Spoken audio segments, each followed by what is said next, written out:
Welcome to P&L, Priorities and Lifestyle, with your host, Rob Schulz. Rob is the founder and president of Schulz Wealth. All opinions expressed by Rob and his guest are solely their own opinions and do not reflect the opinions of Schulz Wealth. This podcast is for informational purposes only and should not be relied upon for investment decisions. Please refer to our website for more information. Welcome everybody to P&L Priorities and Lifestyle. I'm your host, Rob Schulz, and today I have Burt Hicks. Burt, welcome. Thank you so much. Excited to be here, yeah. Great to have you. President of Encore Bank, one of the founders as well, and Chief Strategy Officer, is that correct? Yes, sir, yeah. Is that how you're running these days? Yeah, that's what they tell me I am. Okay, so, yeah. Awesome. Well, good. So what do you end up doing kind of in the course of your day with Encore as you go about your business these days? Well, we're a for all intents and purposes, still a startup bank. I mean, we're 3 years old. So myself and Chris Roberts and Philip Jett really kind of wear multiple hats. And we like to say, business cards go in the trash. We don't really care about titles. So I think we kind of have oriented ourselves to maybe some of our core competencies. But for the most part, we're kind of convening and kind of talking about every big issue that's going on with the bank. Kind of the areas that I focus on are our business lines, so mortgage, SBA lending, treasury management. We've got a specialty finance business, things like that. We're looking at a couple other things that we may add over time, helping to kind of think about which markets that we're talking to really do add long-term value. But Philip's primarily responsible for recruiting those markets. Okay. Chris obviously does a great job being a part of that. And Philip is probably the person of the three of us that's more focused on kind of the day-to-day deals. Chris is very focused on kind of balance sheet management, P&L impact. So kind of looking at our cost of funds, looking at our margin, big picture type stuff is Chris's focus. So, but at the end of the day, we all come together and kind of make sure that we're all aligned on any big decision we're making. Okay. All right. Excellent.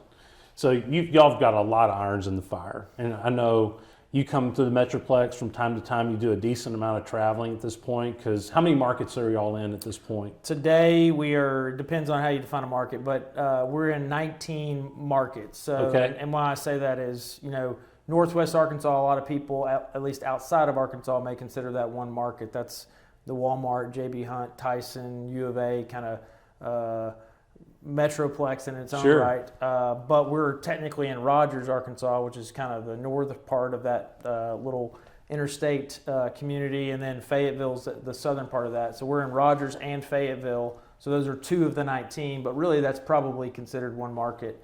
But we're in 19 markets today, 9 states. By the end of the second quarter, we'll be in probably 21 markets. We've got 2 that are real close to coming on board. Same state, so we won't be adding a state in those extra 2. But we travel a lot. I mean, the three of us kind of look at it as an opportunity to kind of divide and conquer. We believe in the old Sam Walton management philosophy of management by walking around. Sure. You want to be interacting with your people. You want to be a part of business calls. We've been what seems like perpetually raising capital the last 3 years. Just kicked off our third capital raise, and so that's a big part of our focus is going in and meeting with potential investors, and that may mean today I'm in Fort Worth, and next week I'm in Springfield, and the following week I'm in Birmingham, and Chris and Philip are kind of following the same schedule. We typically try to split up. It may be that 2 of the 3 of us are in the same market for a given period of time, but a lot of times the 3 of us are kind of all over the board. Yeah, just all hands on deck right now while you grow this thing, it sounds like. It Absolutely. Sounds exciting. And honestly, I mean, our intent, we've talked a lot about this, we don't want to stop traveling even when we're kind of outside of raising capital, which we hope to be at the end of this year. We believe that we're a better bank if management, it's not just the 3 of us. We've got a chief revenue officer, we've got a chief lending officer, we've got a chief credit officer. We want those folks in the market interacting with the bankers, interacting with the treasury team, the mortgage team, our clients, our shareholders. And so for us, it's really important that it's not just a flash in the pan, hey, you see me once a year. We want to be a part of the team, and that's really a huge part of our culture. And while we are spread out in 9 states and 21 markets, if you'll let me kind of fast forward a few weeks, The reality is those teams are really small, and it's part of our business model. So if there's 12 or 15 people in a market today, and there'll be 12 or 15 people in the same market, 4 years from now, it's really important that we're investing the time and the energy to develop those relationships, because they're not just employees at Encore, they're truly partners. Yeah, no question. As a matter of fact, most of them are actually shareholders in the bank as well as that's one of your, I know that's one of your big things is you want to bank your clients. You want your clients to also be investors and shareholders in the bank as well as your bankers, and you kind of open that up to everybody and kind of share that all the way across the board. Yeah, when we started 3 years ago, obviously, the three of us were all in, right? That's what I'm guessing. So much that we've borrowed against other assets to go even further in. So, but we obviously saw that as we were coming to the office, and as we were talking, after dinner at night on the phone, kind of strategizing about the next day or the next week, we were, because we were all in, we were so focused on what we were doing.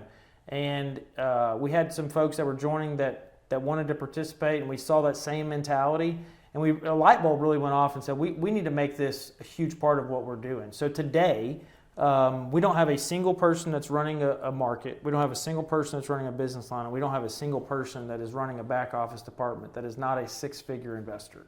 We do not have a single banker at Encore that is not an investor, and they've participated in one or both of the offerings, and now we're starting our third private placement offering. But now that's really unique. It is. I've never heard of that in a bank before. In our research, it's not been done before. Really, two things: one, this kind of employee ownership mentality, and second, the fact that we raise capital locally, which is a huge part of our strategy. We want 50 to 100 people in each market that are the movers and the shakers in that market. We want them to invest in Encore. So other banks in the past have done local board of directors, for instance. That's all. We've seen that for many years, but those are typically not shareholders in the bank itself. But what you're doing is these are actual participating financial partners. Absolutely, and it is we're sitting down and saying, hey, let us tell you our story. Let us explain to you why. On its surface, this is a fantastic investment opportunity in its own right compared to anything else you're going to look at. But let me also explain to you that this makes a lot of sense for you as a business owner or you as a real estate investor. You're doing banking business somewhere. You're giving some bank interest income with your loans, or you're giving some bank the opportunity to make a spread on your deposits. Why not do that with a bank that you have invested in and have a material impact on the value of your investment? And doing that with, like I said, there's not a magic number, but call it 50 to 100 people in a Charleston, South Carolina, or in a Nashville, Tennessee. And we do that around our market leader. We do that around our regional president, our market president, and say, hey, who's in your network? Who are your best past clients? Let's go ask them to participate. But getting back to the inside ownership, when you start to see the impact of every single person has a vested interest in your organization. Not that you gave them stock and they're a shareholder, but they're an investor. They've written their own check. And you reference this, but I want to stress this: 100% of our employees are investors in Encore. Now, about 2/3 of them have actually participated in the offering. In other words, they've invested a minimum of $25,000. Again, many of them are six-figure investors. All of our leaders are six-figure investors. Some of them are seven-figure investors. But even at the across the rest of the bank, everybody else has participated in our employee stock purchase plan, which is something we modeled kind of as a much larger organization. Some publicly traded companies do this, but it's an opportunity for another part of the bank to say, hey, I want to take $150, $500, $50 out of my paycheck every 2 weeks. Put that in an escrow account. Let that build up over the course of the year, and at the end of the year, get to buy that stock at a nominal discount to fair market value. When you do that, you have 100% of your employees that are investors. It's a totally different mindset every single day. We've created a totally different culture that I've never seen before, and it allows kind of offense and defense to break down those walls. Now you're talking to a partner. Now you're talking to a fellow entrepreneur.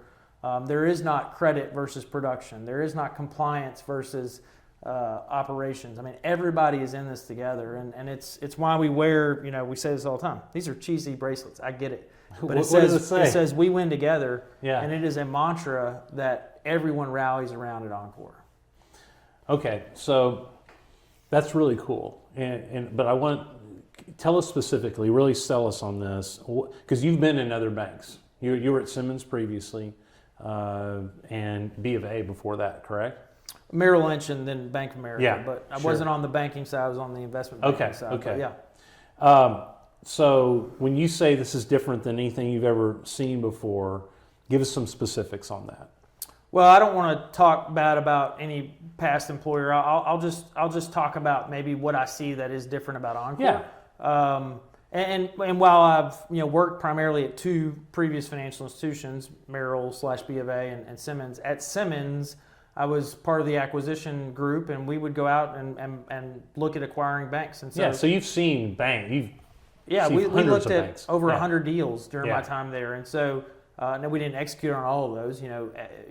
Much fewer than those were actually bought, but still, the opportunity to look at those institutions gives you a perspective that I'm just clarifying that I'm comparing this not just to two banks, but to 100 banks. Yeah, I get that. But So you've seen them, and we just want to know exactly what you're seeing in your employees that you really like, based upon this sharing of ownership. Yeah. So first of all, I don't consider them employees. I truly consider them partners. So that's one difference. Now, semantics matter at Encore. So I just gave you one example of that. We don't call our customers customers, we call them clients. We don't call our branches branches, we call them offices. We don't call our lenders lenders, we call them bankers. A lender's an order taker, right? A lender is somebody who gets a call and says, hey, can you do this loan on a 20-year amortization at a 4% rate? Well, yeah, I can, but help me understand what you're trying to accomplish. Let me make sure that's even right for you.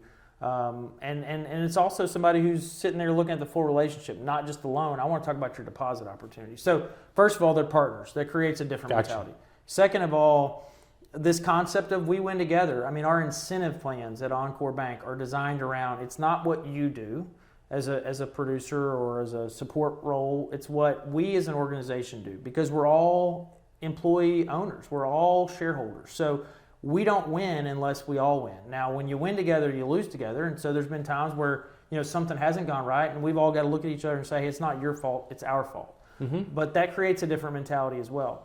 The third concept is this idea that we had of our business model. We were going to be low FTE, low full-time employee. We were going to go get the best of the best. And that meant our per head spend would probably be higher, and that's borne out over the last 3 years. It is much higher than our peer group. But as you look at it on a relative basis, it's much lower, right? So per asset or per market, we're spending less than our peer groups. And that will continue as we scale up. It'll even become more prevalent as we scale up. So let me stop there. So you're spending less, but you're basically, when you hire them, you're hiring top level employees, just fewer of them is right. What's happening. Absolutely. I think that's so smart, because technology has gotten to the point that we can all do so much more. Have you noticed that? Absolutely. I mean, it's not like I used to run with like 2 full-time admin assistants, for years and years. And I didn't have near as much business as I have now. And now I run with none. Yeah. But we have top level people here that they're not my assistants. They're doing their own deals. I can see where that's kind of where things have shifted. And we've got a bank that you get to start like you did.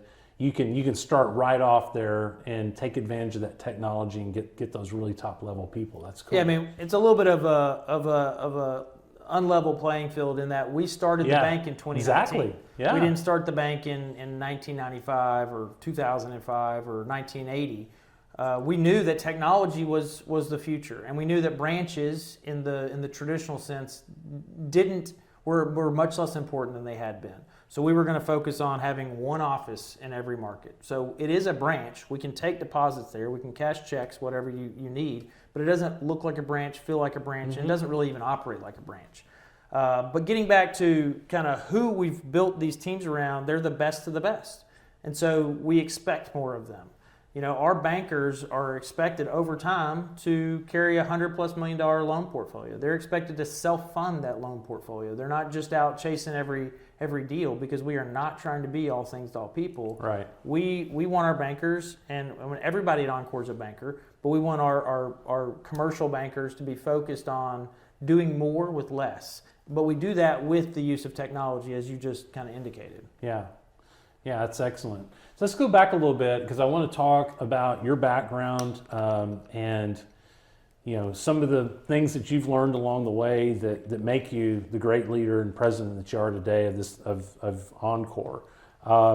Grew up in a small town, right? Yeah. I want to say Piercy, right? Piercy, Arkansas. Piercy, Arkansas. Okay.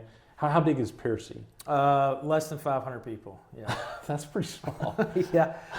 It's a small town. It's not too far from a bigger town, but still, at least compared to Texas, it's still a small town. Hot Springs is the closest place. Hot Springs is about 40,000 people, but I definitely grew up in a rural part of the country. Yeah, and then headed off to college. Mm-hmm. Where'd you go to college? I went to the University of Arkansas in Fayetteville. Okay, and after that, New York City. Yeah, I moved to New York, and that was, I had spent some time there each summer during college. I interned on Wall Street every summer during college, so I was familiar with New York. But it's still, when you move there as the small town kid from Arkansas, it's a frightening experience. Now, luckily, or maybe unfortunately, you're working 100+ hours, so you're kind of doing your thing, going to the office. But New York was a great place, and it is a fascinating market to start a career, and it's a fascinating place for a young person to spend a few years. A ton of diversity, absolutely a market that I was surrounded with some incredible professionals, very, very intelligent, very experienced, well-educated folks, and definitely learned a lot and learned a lot of life lessons, made a lot of lifelong friends. I still keep in touch with a lot of folks I worked with there. Yeah. So how long were you in New York doing with Merrill, I guess? 2 years. Yep. Okay, 2 years. And then came back and worked at Simmons for a while, and then went back to law school. Is that correct? Yeah, I did a management training program with Simmons for a little over a year, and then I left to go to law school and grad school, and then I came back to Simmons after that. Okay. So if we go back to your initial investment banking experience that you had, what did you learn there that you're using today? So I'm an odd cat. I knew I wanted to start a bank in high school, literally. Okay, so you were focused. It was a dream of mine. Okay. And when why is that? Where did that come from? In all honesty, for probably the wrong reasons. Back when I was 16, 17 years old, I saw that bankers were prominent people in the community and made a good living and led chambers and that sort of thing. And so it was probably for a little bit of greed and a little bit of chasing wealth. But as you learn more about the role of a banker in a community, you see that there's so much about this profession that is not about yourself. You're helping so many people achieve their dreams. And so I couldn't have thought of a better career, but if I'm being totally honest and totally transparent, the goal of starting a bank one day was probably for selfish reasons. Yeah, but that's fair. I mean, I grew up in a small town too, and in a small town, the bankers they really are they are the leaders, the business leaders in the community. And we had great bankers in Taylor, Texas, where I grew up, and I always respected those guys. And throughout my career, I've come across some unbelievable human beings that are bankers. An individual that's invested a lot in me was the former chairman and CEO of Simmons. His name's Tommy May. Yeah. He's somebody that really, since my freshman year of college, I walked up to him and asked him to be my mentor, and he took me under his wing, and he's invested a lot of time and energy into me as a person, but also me as a professional. And you cannot identify a better human being, and he's a banker. So yes, and he's an exception in that he is such an incredible human being. But there's so many great people in this industry, and again, I'm surrounded by two incredible folks that are my partners in Encore, and Chris and Philip. I'm surrounded by 264 incredible human beings that work at Encore that are helping us build what we're building. So I don't regret what I was dreaming of 20 years ago, but again, I'm just trying to be honest that the reason I probably wanted to start a bank was a little bit selfish. So when you in New York, investment banking, were you doing M&A for banks, or was it? Yeah, I'm sorry, we got off track. No, it's fine. Yeah. So because I knew I wanted to be in banking. Yeah. When you're at an investment bank, at least a bulge bracket, kind of large scale investment bank, you're usually in either an industry group, which is hey, we're gonna only serve financial institutions, we're only gonna serve technology companies, we're only gonna serve retail, whatever. Or you're in a product group, so all you do is M&A, or all you do is equity capital markets, debt capital markets. I chose out throughout my internship process, and that's really how you get those jobs. I chose the financial institutions group because I wanted to work only on bank deals. And that's what I ended up doing. I got in the financial institutions group at Merrill, and then ultimately, like I said, Bank of America bought Merrill, but worked on advising banks on mergers and acquisitions, raising debt capital, raising equity capital, and that gave me an opportunity to learn so much about those balance sheets, learn so much about what drives value, and I still lean heavily on a lot of those lessons I learned 10 plus years ago.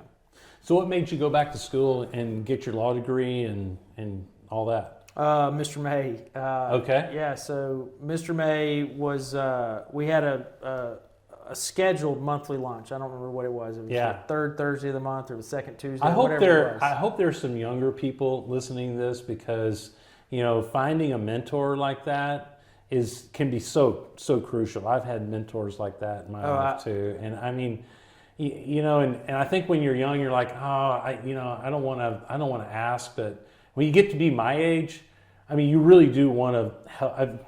People really do want to help, and you just never ask. And if you don't ask, it's not going to happen, right? I couldn't agree more. I mean, and Mr. May has had the most influence on my career, but I've had many people that are even outside of banking. Two guys that have invested in me heavily. There's an individual by the name of Mike Smith and another by the name of Ted Dickey. Those two guys, along with Mr. May, had no reason to say, hey, Burt, we're gonna pour into you. We're gonna meet you for coffee every Wednesday morning at 7 or whatever they were doing for me.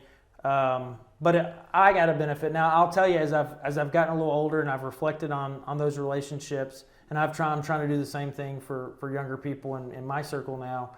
I do think it's important when you're a young person to have a mentor, but to have a mentor that isn't just focused on your career, but is focused on you as a human and helping you think about, hey, there's something about balance in life that you really need. There's something about that relationship that you've got with your child or your spouse or your parents that you need to focus on too. But the other thing that I think you need to focus on as you build those mentor relationships, you need to make sure that you're contributing to the relationship as well. You're not just taking. And I think maybe early on I was seeking out people that I thought could help me, advance to wherever I was trying to get to. And I think they would tell you they probably got something out of the relationship. But I think it's really important that if you seek out a mentor, that you say, what can I contribute to this person? And it's probably not money, because they're more experienced than you. It's probably not a stepping stone, but maybe it is a different perspective. Maybe it is energy. Maybe it is they may be going through something in life that they just need a different voice. And if you can be that, then you've really created a mutually beneficial relationship, which I think is the key. That's a great point. And I've seen that in the people that I've mentored as well. Certainly the energy part. I mean, you can just feed off that. Just that part is so gratifying from that side, as well as just having somebody that can move a lot quicker too. Hey, Mr. May in his heyday, and certainly Ted and Mike, they could move quick. So I don't know if it was that, but yeah. So going back to the question about law school, Mr. May, we had this scheduled monthly lunch. It was not that day. Okay, I got a call from his assistant, Miss Randa, and she said, "Hey, Mr. May wants to talk to you." And he called me in his office and said, "Hey, I've been thinking. I think you need to think about law school." since my freshman year of college, I had told him, hey, I want to be a banker. I want to run a bank one day. And I asked him, like, what have I not communicated? I thought I was pretty clear. I want to be a banker. Why are you sending me out to law school? And he just had a great perspective. It was right at, kind of in the middle of the Great Recession. He said, hey, this is going to become a more and more regulated business. My son is a lawyer. You don't go to law school to learn the law. You go to law school really to learn how to think like a lawyer, how to problem solve. And stepping back now, a decade plus later, one of the best career decisions I've ever made. It's helped me, not so much from practicing law. I've never really practiced law outside of being inside a company, and I have done some things where I've used my law degree. But it's more about, again, problem solving. Say, hey, I've got an issue. Here are the facts. Here's the framework through which I have to solve this issue, and let me figure out how to do that. That's what I got from law school, along with a ton of great long-time relationships that have paid huge dividends as well. Okay, yeah, that's great. So went to law school, went back to Simmons, and had a number of roles there. It sounds like. Tell us kind of some of the things that you did there that you learned from and were able to use when you got ready to go out and start your own bank. Yeah, so Mr. May, while I was in law school, he had actually, prior to me leaving for law school, had been diagnosed with Lou Gehrig's disease. And while I was in law school, they announced his succession plan. And his successor hired me on to be his chief of staff and to help with mergers and acquisitions and investor relations. It was a time at Simmons where they were going to become very acquisitive.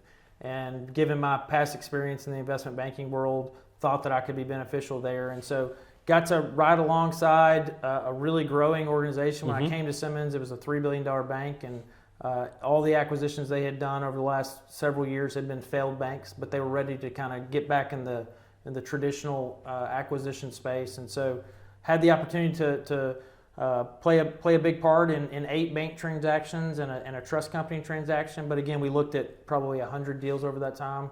That experience gave me the perspective of what creates value in the eyes of a buyer. So what is it about these banks that is valuable, that is attractive to a potential buyer, in this case Simmons?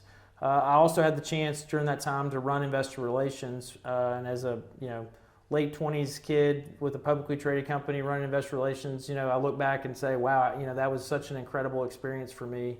But that experience was different. It was kind of on the other side of the table. It was saying, okay, what creates value in the eyes of an institutional investor? What creates value in the eyes of the market for Simmons stock? And those two things are things that I absolutely am utilizing today as we build Encore. No question. Yeah.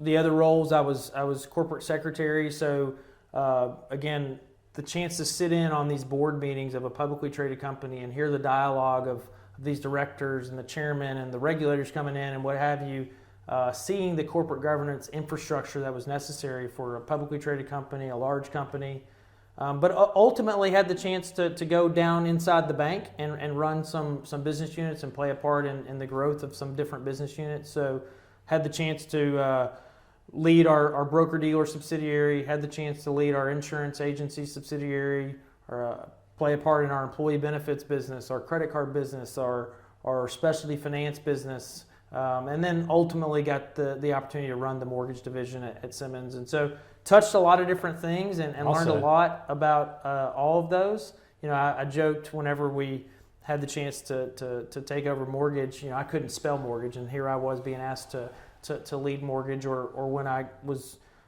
named president of the broker-dealer sub, I had never been a financial advisor, and I was 30 years younger than many of the folks I was trying to say, hey, we got to grow your book. We've got to change your business model. These were folks that were still doing a lot of commission-based business, and the industry was moving more into fee-based business. And so how do we recreate your book of business, and how am I going to get them to listen to me in that role? But it's all about trust. It's all about relationship. And if you can show someone that you have their best interests at heart, not yours, and it's okay if both people are benefiting, but you have to help the person you're trying to coach or lead or manage, that, hey, I really am in this because I'm trying to help you. And that was something that, again, I learned through relationships of the past that helped me in those roles. That's a great point, and I found myself in a similar instance when I was, a young naval officer. It's the same deal. You show up, everybody standing in front of you in your division is pretty much older than you, or a lot of them are, and they report to you, and you have to earn that trust, and you're exactly right. You earn it by showing them that you're there that you have their back. Right. Yeah, and then age doesn't matter. Right. Yeah, that's great. So, so came out of that, started the bank, and sounds like that part of your career at Simmons was huge towards what you do now. The investor relations, that's where I see you a lot, is doing a lot of that stuff. Tell me this though, so when you were looking at all those transactions, when y'all were buying these banks, what is it that kind of drove value in your eyes as y'all were looking to purchase these guys? Well, one, sitting in the Encore seat, you first of all have to know who your buyers are, or who your potential buyers are, because what's attractive to buyer A may not be attractive to buyer B. But at Simmons, we had a pretty regimented kind of M&A strategy. So we were trying to do certain things. We were trying to fill out our footprint. They were in certain states, but they had gaps in their footprint. And, I see. And in Encore, we don't really think that way, because again, the footprint doesn't matter as much, or plugging a hole and saying, hey, I'm in Dallas and I'm in Little Rock. We probably need to have a few branches along the way. That isn't part of our strategy. But at Simmons, it was much about building scale in these various markets through acquisitions. It was about acquiring banks that had diversified lines of revenue. It was about finding banks that had good asset quality. Asset quality is not really a contributor to value, but it can be a detractor to value. Absolutely. So, we were not interested in cleaning up a bank at that time. There's some banks out there that are really, really good at that, and in fact, that's what they're out looking for, is a troubled institution that they can kind of buy for cheap, turn around and use the balance sheet to do other things. But you don't want to be that seller. Not in my mind. I mean, I again, don't think so. There's some great, really, really good people that they go in and they buy really distressed organizations and kind of get it up to a point, and you're still not considered a clean bank, but you've created a great return on investment for your investors or yourself. But no, I mean, that is not an attractive bank really to any buyer. And so it was about being a really well-run bank, having a great management team, being in good markets, having a pristine balance sheet, kind of a fortress balance sheet, having diversified income. Those sorts of things were things that we were always trying to check at Simmons when I was running the M&A program. So what are you trying to check now for your eventual sale? Yeah, I think we've been really transparent since we started the bank that we're not building this bank to sell, but we are absolutely positively building the bank with an exit in mind. And I think as a banker, you're always trying to coach your clients about planning for and preparing for a liquidity event. Who is your successor if this loan that you're asking me for goes bad because you get hit by a bus? Well, I'm in better position if you've got a great succession plan. Correct. If you don't, that loan is riskier and I may not be willing to do it. And so, when we started the bank, we started talking about building with that exit in mind. And we didn't put a time frame on that. We didn't say we're selling in 5 years, or we're selling to this particular type of buyer, or we're going to sell at this price. I think if you do that, you box yourself in and you can take some shortcuts and can make some mistakes. But from the very beginning, we said, here are the things that we have to execute on. And we've got a document that we call our roadmap to success. It's really about building value at the micro level and the macro level. So what I mean by that is at the market specific level, but then if you roll that up over 20 or 25 markets, what does that mean for Encore? And helping our leaders understand why we're asking them to do the things that we're asking them to do, and why we're not letting them do the things that we're not letting them do. Not just, hey, you need to do this or you can't do that, but why? And it's all about being transparent internally of, we're building this with an exit in mind. We're trying to create franchise value, not short-term value, not trying to get a big pop in earnings next quarter, or that we're only going to do this so that we can achieve this goal. It's all about the long-term vision. So the boxes we're trying to check are being in really, really great, very attractive, high growth metropolitan regional markets. Okay. So that's why we're in a Fort Worth. That's why we're in an Austin. That's why we're in a Dallas. That's why we're in a Tampa, a Charlotte, a Nashville, a Denver. These markets that we're in. It's about building scale and density in those markets. You're not going to get credit for just having a dot on a map. You have to have sufficient scale inside any market. So again, at the market level, we've told our leaders what we need them to be in terms of assets, terms of loans, terms of deposits, terms of how many SBA loans do we want you to do, how much mortgage volume do we want you to do. It's about, of course, asset quality, and it's something we're supremely proud of at Encore. We have 0 past due loans. We have 0 non-performing assets. Wow. We have virtually no classified assets. So we have no OREO. And so we are fortunate in that regard. We know bad things happen to good people, and I'm not saying we'll never have a loan go bad, but we feel really good about the quality of our assets. It's about having a diversified revenue stream. So we are primarily a commercially focused bank, and that means interest income is going to be our biggest driver of income. But we do have a mortgage business. We do have an SBA business. We have a very robust, built-out treasury management platform. We've got a couple different specializations within our bank on the commercial side. We're looking at a few other things that we may add over time.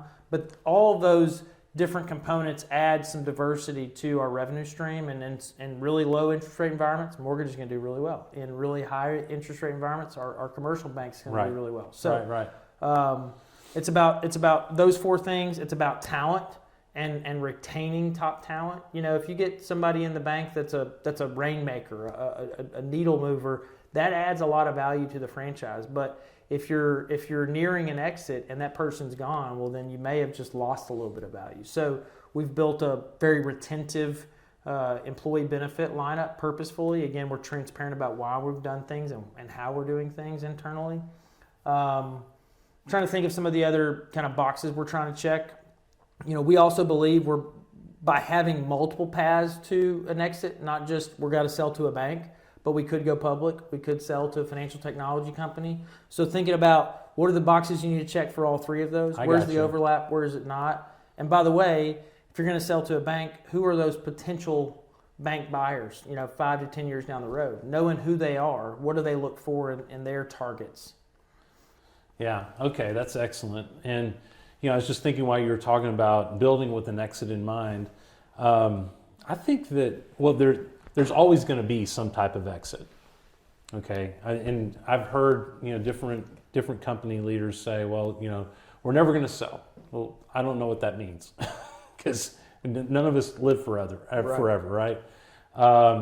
So always having an exit in mind is just good business in my mind, and doing it very, very strategically, like y'all are doing it, is really cool.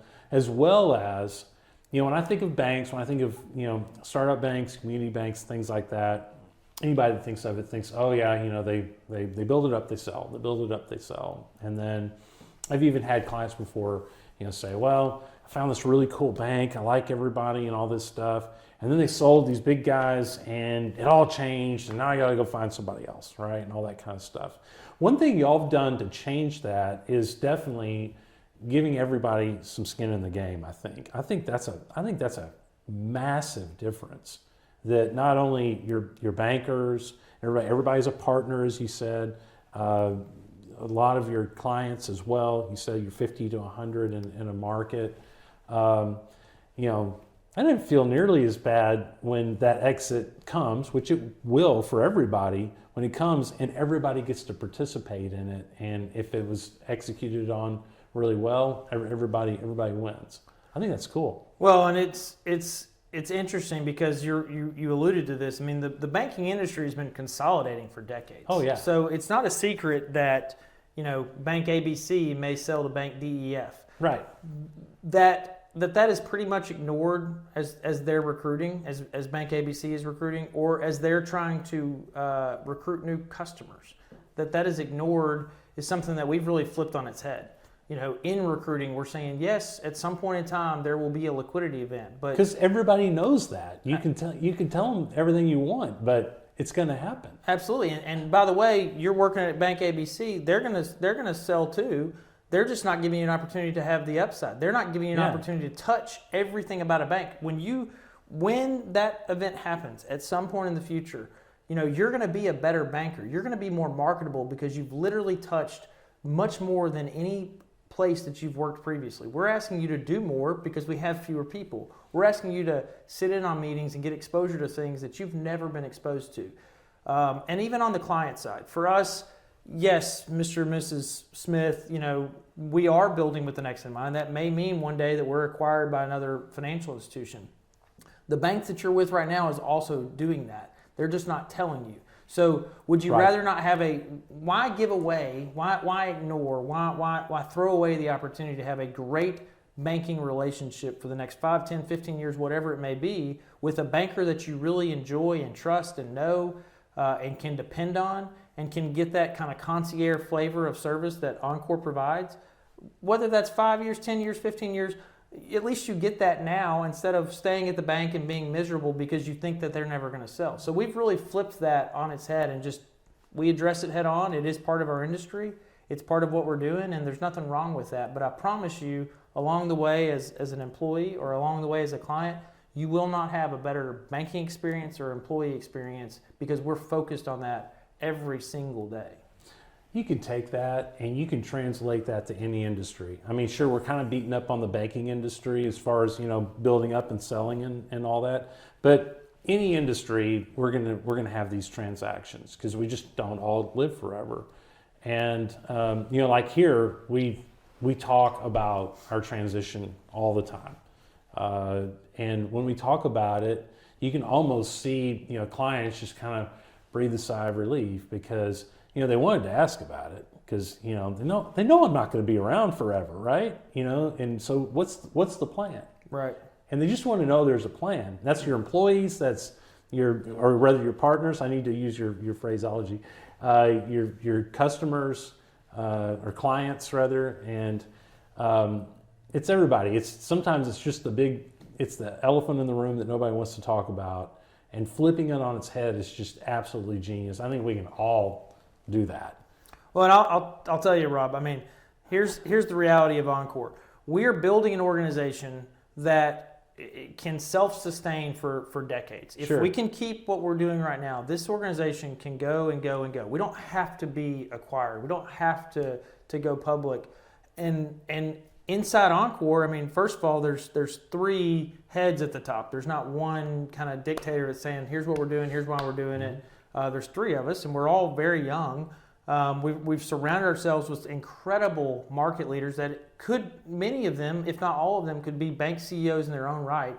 And so the level of talent, the bench, if you will, using kind of a corporate term, is incredible at Encore. So I would be really proud to run this, for a long, long time. Sure. But the reality is we've asked, and I shouldn't say asked, we've received 1,600 people that have accepted our invitation to become our partner as a shareholder over the last 3 years. Those people deserve a return, and they're expecting a return on that investment. Mm-hmm. And so it is my fiduciary duty, it's Chris's fiduciary duty, it's Philip's fiduciary duty, it's our board's fiduciary duty to deliver that return at some point in time. But again, we're not running from that, we're not hiding from that. And that doesn't necessarily mean that things have got to be different. That doesn't necessarily mean that things have got to be bad on that exit. No, absolutely And I think not. we're going to be in a position, because of what we've created as a really, truly unique organization, certainly in the banking industry, we're going to be able to select who we sell to. We're going to be able to go public and keep that same culture if that's the route we go. So we've got, again, multiple paths, and we've got a lot of leverage at the negotiating table because of what we've built. And it candidly gives us a chance to continue turning that on its head. Yeah, that's great. Well, so tonight, y'all are having a big open house in Fort Worth, and it sounds like it's going to be a great party. So it's going to be a lot of fun. Yeah. That's a lot of what y'all are as well. Just obviously being in the community, trying to get people together. I've enjoyed, I work closely with some of your bankers here in Fort Worth who enjoyed it. We share resources back and forth all the time. Go play golf and with clients, and it's just it's a really fun environment to have a bank that I guess you could say allows, because the folks that I know, like Scott and Craig, they're so excited to be where they are, and they've been in a number of banks before because of the fact that they are actually participating in everything, and there's this energy that y'all have that we don't see everywhere. It's really cool. Well, I'm glad you noticed that. I will give Chris Roberts a ton of credit for that, because when we first started Encore, we were in what is now our operations center in this old, pretty traditional bank building. And Chris kind of opened it all up. He started putting TVs on all the walls. Mm-hmm. We had a stereo system that was constantly blaring. He said, hey, I want this to feel like a sports bar. I want this to feel like a place that people enjoy coming into the office or coming in to do their business or whatever. And that's really manifested itself into this footprint we have today. These offices that we have opened they don't look like bank branches. They don't feel like bank branches. They're places that you can come and socialize. They're places that we want to host client events. We want to host shareholder events. Tonight in Fort Worth, we're having our big open house because we just got that office opened, and we're having Pat Green there to play for our clients and our shareholders and our employees. We just had a big open house in Dallas a couple months ago and had a great turnout and got to mingle. We're doing one in Tampa. We're doing one in San Antonio. We've got all these great places opening, but it's about having fun. It's about not taking yourself too seriously. I mean, you see what I'm wearing. Yeah. You're not allowed to wear a tie at Encore. You can't wear a tie. It's not the inverse, where, hey, you got to wear a tie or you got to wear a sports coat. It's 2022. We need to look around and see what the market's doing, see what the population is doing, and stop trying to pretend that you're something that you're not. We are who we are, and we think we're a bunch of folks that work hard and play hard, and we have a bunch of clients and shareholders and employees that work hard and play hard, and why not enjoy each other's company instead of making it all stuffy or making it all formal. That doesn't mean we're not serious as can be when it gets down to doing business, because we are hard negotiators. We're pushing the envelope in everything we're doing, but it's okay to have a little fun. It's okay to enjoy life a little bit. Yeah. We'll be there, and I'm looking forward to it. Looking forward to just being in an environment where you can do that, which the last couple of years have been tough along those lines. And I've gotten into the habit on these podcasts to talk a little bit about the pandemic, just because I think this is just a huge. It's going to affect us for the rest of our lives in some way, shape, or form. It was just such a really big deal, and I just kind of want to ask, what do you see as far as how the pandemic has affected the way you've done business the last few years, starting up a business during COVID probably wasn't easy, with your family and so forth.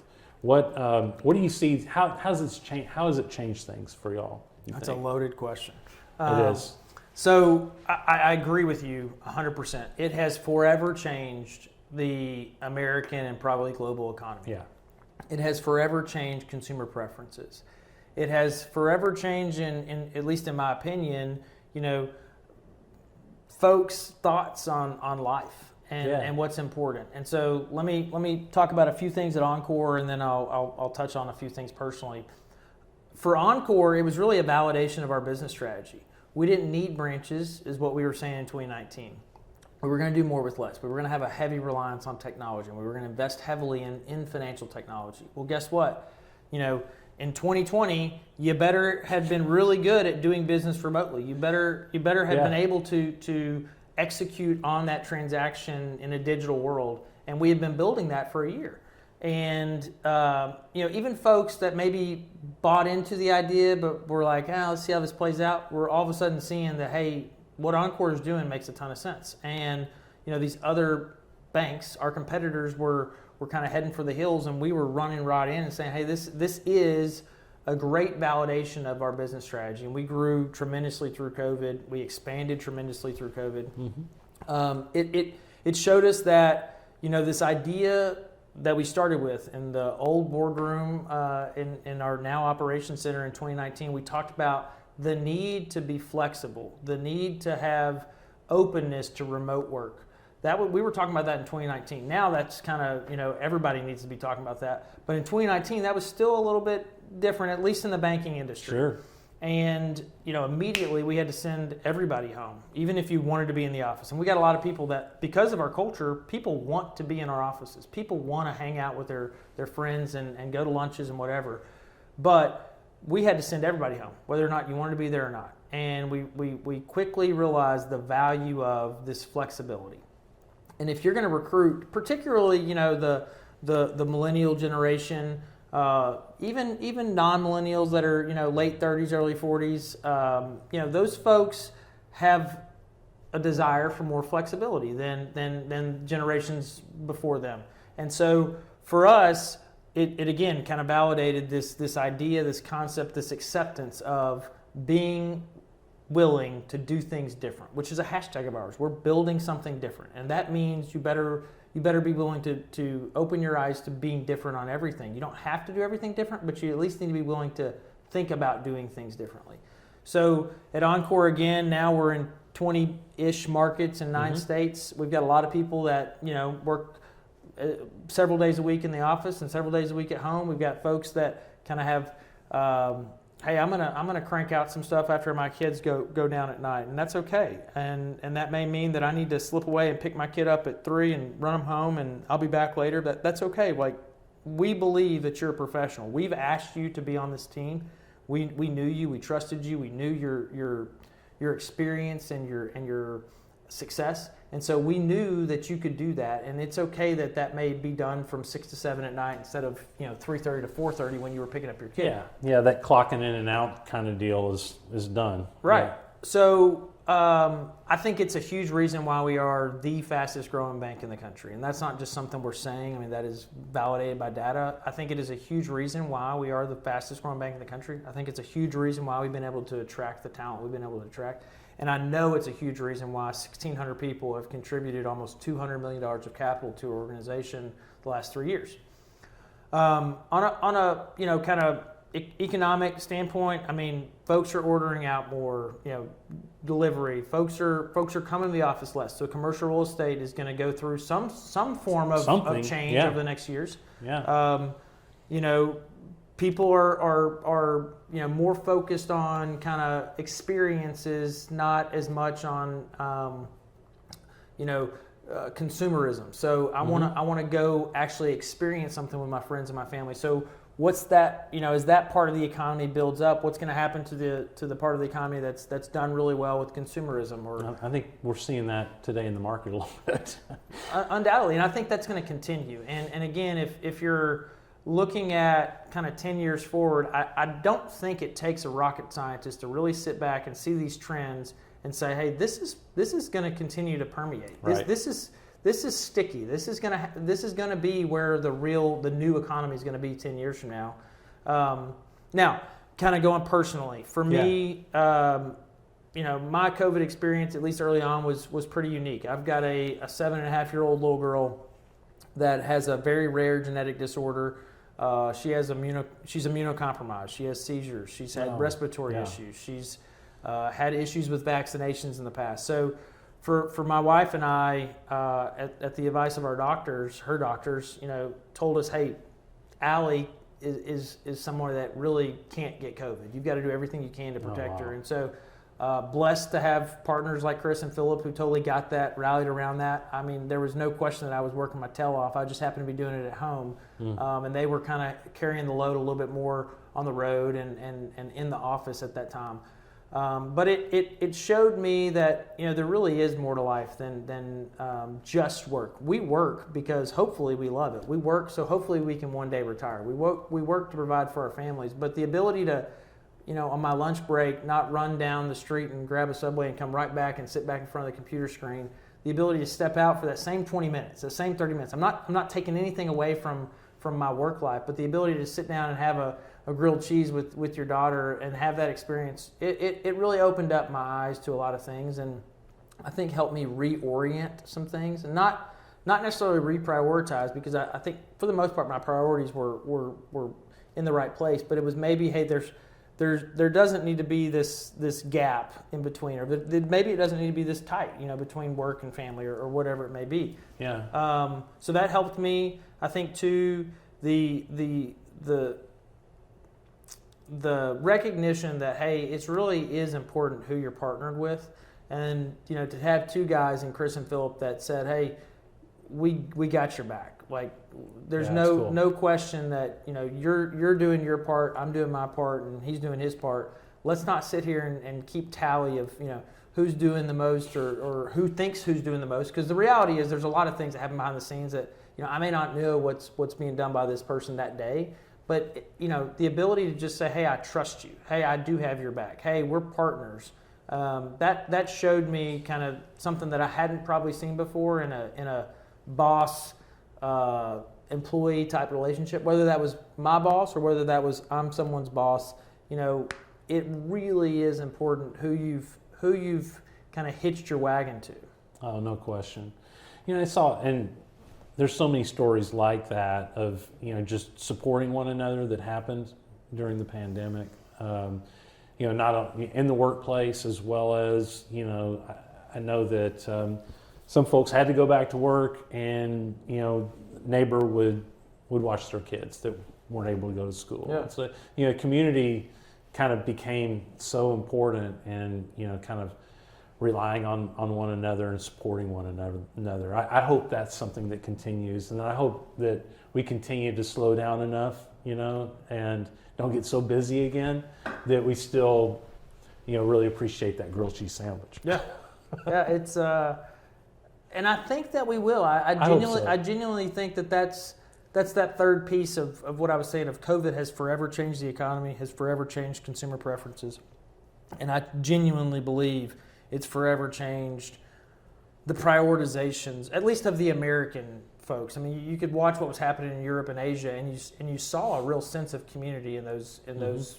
countries and cities where they really were worried about their neighbor. And early on, I think Americans were pretty worried about themselves and saying, well, I can't go on my vacation, or I can't do this because of COVID. And then as, you know, the pandemic continued to persist, it did become more about like, hey, it's really not about the fact that I couldn't get on that plane and go to, you know, Cabo or whatever. It's about everybody's sacrificing here. You know, these parents are having to try to work from their closet while their kids are trying to learn how to, you know, do their ABCs at the kitchen table. I mean, that's a really tough environment, and it does weigh on people. And so we do need to rally around each other. We do need to have each other's back. Yeah, no question. Well, Burt, this has been great. I appreciate you being on today. If somebody wants to get in touch with you and visit with you about the bank, or just any questions at all, is there a good way to get in contact with you that you can kind of tell us? Sure. Yeah. I mean, we give out our cell phones. We make ourselves available. So my cell phone number is 501-617-3014, and my email address is Burt, BURT.Hicks, HICKS at Encore, BANKENCORE.com. So right. Feel free to reach out. Encore is spelled with the E and not the O. That's right. Yep. Yep. Well, that's been great. Thanks so much for sharing today. Great conversation. For those of y'all out here listening, you know, we do this every other week. You can subscribe, and we try to talk about pertinent issues like this for closely held business owners that are just looking for insight, especially around transition and things like that. We really appreciate you being with us today. Everybody have a great week. Take care.